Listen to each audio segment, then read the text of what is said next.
Résumé, hippodrome de Vincennes, au moment où nous parlons, nous pouvons dire techniquement c'est annulé. Nous pouvons dire techniquement c'est annulé. Mais techniquement aussi, hippodrome de Vincennes est encore en vie jusqu'à ce que Kofi Olomide lui-même se prononce. Dans l'affaire annulation hippodrome, aussi longtemps que Kofi Olomide ne s'est pas encore personnellement prononcé. Kofi Phil, Kofiette, amoureux de la bonne musique, Génération Berceau, vrai de Wenge, Gaulois, Gauloise, Molokai, les rayons de Nani, tike na yo sombaki keba kobosana te sope bazong seli yo mbongo na kosala yango eloko nanu te.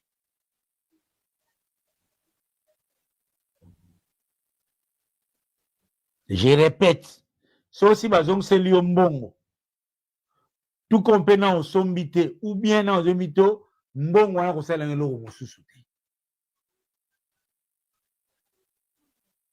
Ce qui est sûr, nde na evizaka bino miziki lelo pasi nango ekomi badongolo miso bakoti tron. Pour nous résumer, le 19 juillet, hippodrome de Vincennes, c'est un concert organisé.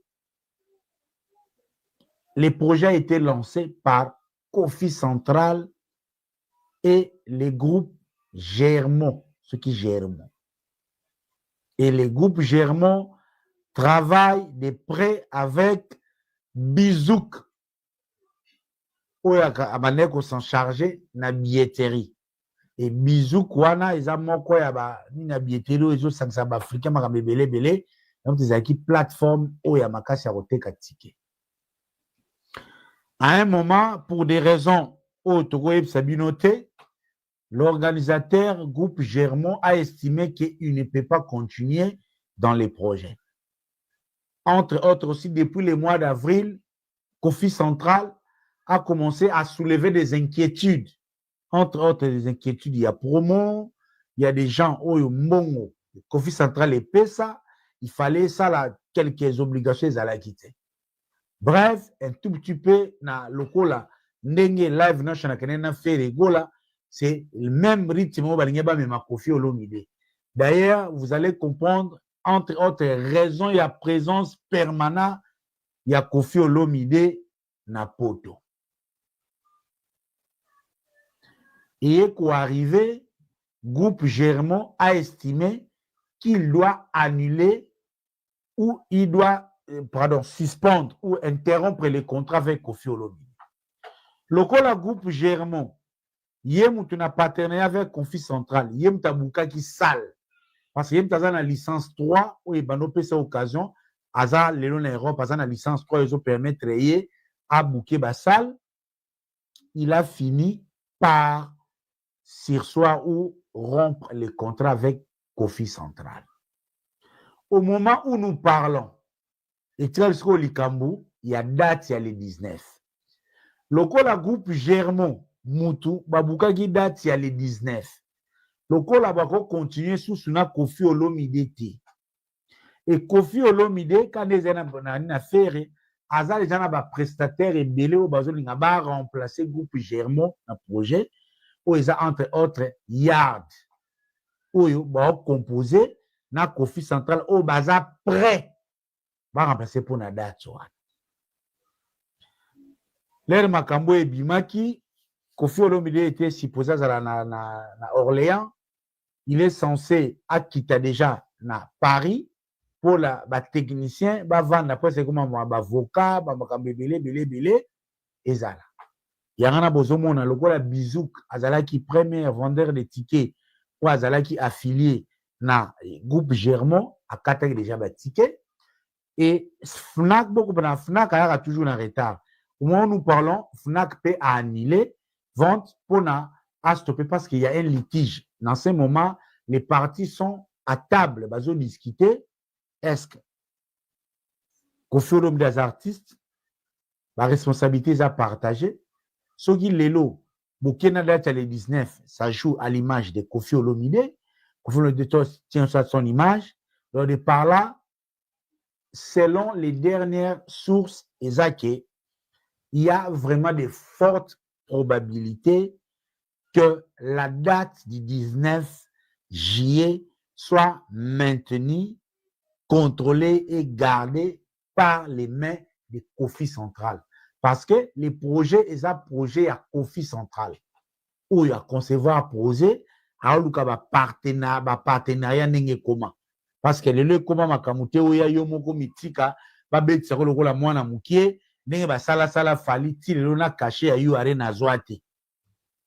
Donc, Kofi Central, Azalaki, Naninoa. Donc, donc, dans les jours qui suivent, demain, un jour, 2 jours, 3 jours, nous serons bonnement fixés par lui-même Kofi Olomide. C'est ça la réalité. Pourquoi Groupe Germont a tenu à rompre les contrats? Wana bombi yango, ezaba secret d'État. Nazana posa ko fula mutute. Bon na mikolo. Oh visa nte na fula su mutute. Parce qu'il y a un artiste mususu ba asuna ba projeté ba komika ba komo pumbwa na butu. Ba pumbwe ba komo luka esika makambo ezabia yo bomo na tina conseil ya faire na salle batu ba bulite. Mais la police a yé ponli oh non ba bengi biso awa ba tozo bunda bazana ba mbeli. Qui a appelé?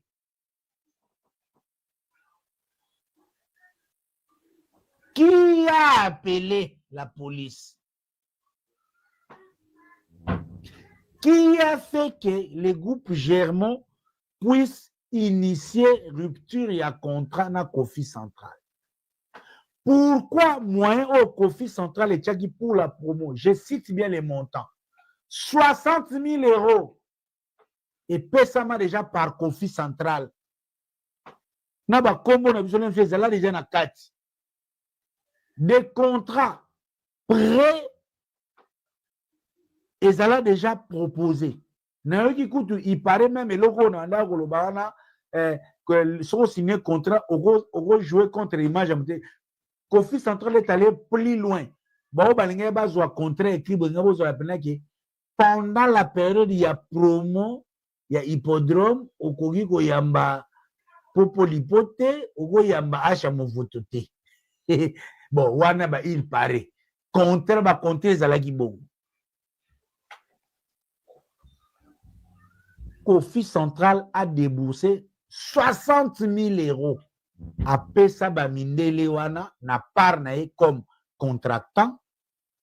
À Pesa Bendis, à Pesa ba grande ligne, la promo faisait la communautaire, internationale, influenceur. Na ba kombo na biso batondo bomo na kati. Donc tinga na zo siliki la vie, joka vie, ça que na yanga Kofi yanga Pesa kanga mbala moko bino bino na makambo na kobima na makambo.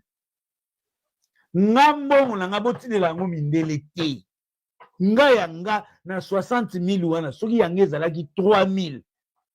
Mbala moko botinela nga yena ke nozongo nzambe na ngai.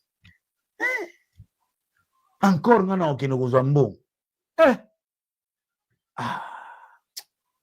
60 000 €.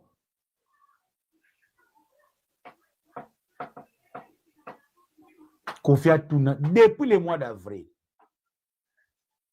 Mais Kofi Olomide, parce que vous voyez l'hippodrome, ils ont un contexte, il y a pas forcément jubilé, mais ils ont un événement ya munene oyo Kofi, ils ont la transmission pour dire que voici l'homme, tout est accompli. Kofi, Mamasi, ba petit nae ya latino ya mikili, ba petit nae ya latino akil, ba invité Kofi aya to célébrer. En principe, l'hippodrome n'est pas un concert. Et ça, une célébration. Nous célébrons un artiste. Nous célébrons un artiste. Donc, wait and see, c'est vrai, techniquement, on peut dire qu'ils ont annulé parce que billetterie, bisous, kawazong sabambongo, fnaka kati. Mais na terme il y a projet, il faut, la page n'est pas encore tournée. La page n'est pas encore tournée. Yango tozoko loba ka ndenge ezalaka. Lokola tozana posa sérénité, tozana posa kofula batute.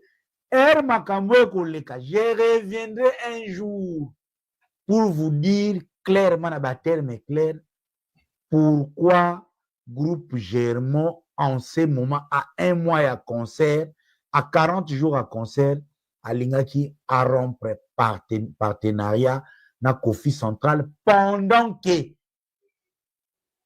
prestataire n'est face à la promotion, à tirer ça la promotion.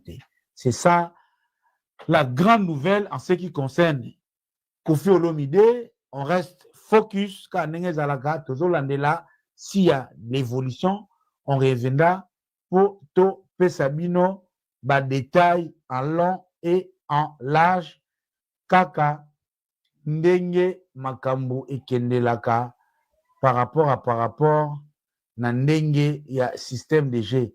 Tala na kota